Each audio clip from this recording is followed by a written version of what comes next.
Imagine करो कि India के अंदर बिल्कुल बीचों बीच ब्रिटेन से भी बड़ी एक कंट्री होती तो क्या होता, इंडिया कैसे फंक्शन करता।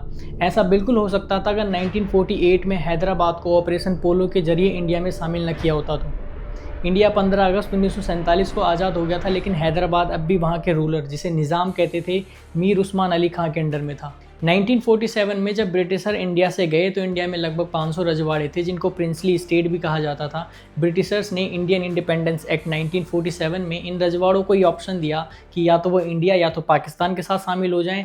अगर वो इन दोनों के साथ नहीं जाना चाहते हैं तो वो इंडिपेंडेंट भी रह सकते हैं।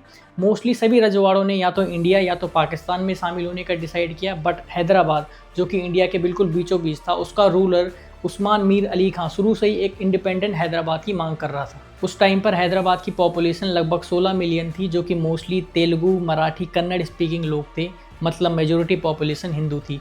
वहाँ का रूलर उस्मान मीर अली खां उस टाइम का वन ऑफ द रिचेस्ट आदमी था। इस बात का अंदाज़ा आप इसी बात से लगा सकते हैं कि हैदराबाद के पास अपनी आर्मी, एयरलाइन, करेंसी, अपना रेडियो सर्विस, ब्रॉडकास्टिंग, सब कुछ था। ये लगभग एक कंट्री की तरह ही ऑपरेट कर रहा था। बट हैदराबाद की जो आम जनता थी, उनकी हालत उतनी ही ख़राब थी। वो लोग वहाँ के रूलर से बिल्कुल भी खुश नहीं थे और वो लोग चाहते थे कि हैदराबाद इंडिया में शामिल हो जाए। वहाँ के लोगों ने वहाँ के रूलर के खिलाफ प्रोटेस्ट स्टार्ट कर दिए। प्रोटेस्ट इतने बढ़ गए कि लोग सड़कों पर उतर आए। अब उस टाइम पर हैदराबाद में एक इस्लामिस्ट ऑर्गेनाइजेशन थी, MIM, जिसका लीडर था कासिम रिजवी।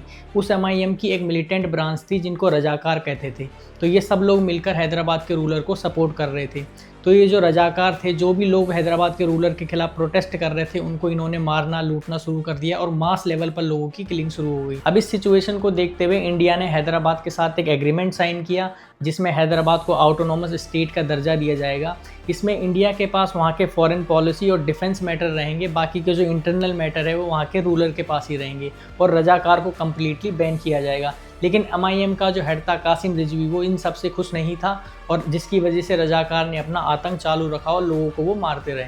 अब यहाँ पर सरदार पटेल, जो उस टाइम पर इंडिया के होम मिनिस्टर थे, कन्विंस हो गए कि सिर्फ मिलिट्री एक्शन ही एक ऑप्शन बच गया है। उन्होंने नेहरू से बात की। इनिशियली नेहरू इस पर एग्री नहीं थे, लेकिन बाद में फिर जब पटेल ने उनको समझाया तो वो एग्री कर गए। फिर 13 सितंबर 1948 को ऑपरेशन पोलो स्टार्ट हुआ। हैदराबाद की आर्मी और रजाकार महज कुछ ही दिन इंडियन आर्मी के सामने टिक पाए, और 17 सितंबर 1948 को वहाँ के रूलर ने सीज़ फायर का ऐलान कर दिया और इंडिया में शामिल होने के लिए एग्रीमेंट पर साइन कर दिए, जिसकी वजह से हैदराबाद इंडिया का आज एक अभिन्न अंग है।